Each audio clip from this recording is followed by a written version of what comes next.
America, the way I'm looking at it, he cannot stay out of foreign policies. This is the only democratic country in the world.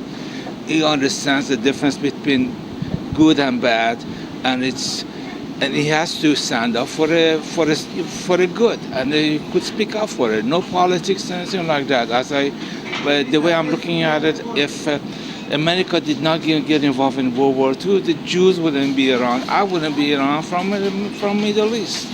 And that's the way I'm looking at it. I cannot predict what's going to happen. Is it in benefit of Israel with a new regime or whatever? But it has to be some kind of good regime in Syria. Some regime could take care of itself and have a stabilized Middle East somehow. Right now there is no peace in Israel. I'm pretty sure some other regime could do better than Assad. But the way he's treating his own people, he has to go. Get to the source of the problem so that the violence there can stop. That's a good thing. Now maybe they have to work together with other military groups like in Israel and so forth to do this. And Israel would probably know more about the problems there, being that they're close by, and they may be able to work with the Americans and so forth. Like I say, I don't like war one way or the other, but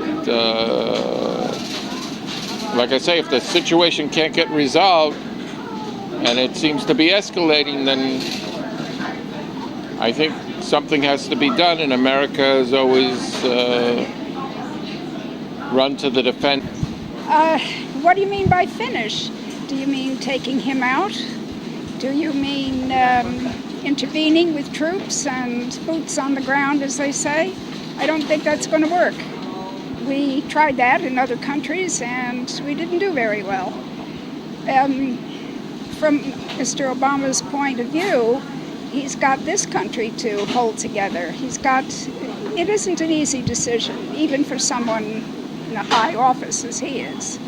I would assume that, I don't know, I personally think that it's an issue for the UN to get involved with, for many of the other countries that surround the Syrian country and are involved in local politics or local economic ventures and so forth. Those would be the countries most likely to intervene, but they don't. I think that it's really very, very sad what happens to innocent civilians and children. The only problem there is that by hurting Assad, you may help Al-Qaeda, and that's the unknown who will gain power after he's gone.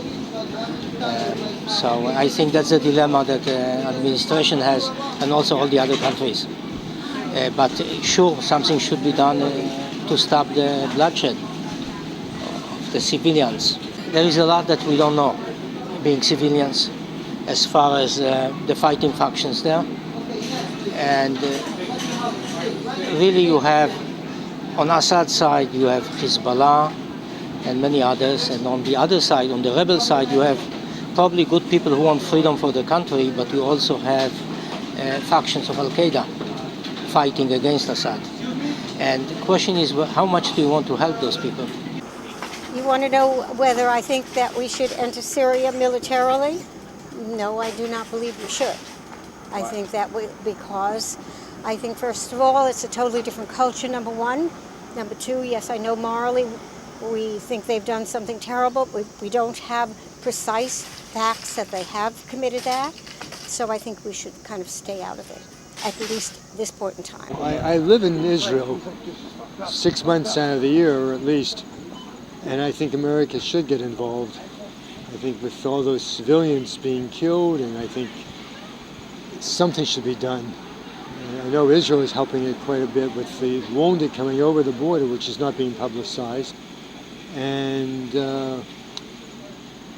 I think it's time that Europe and America should interfere.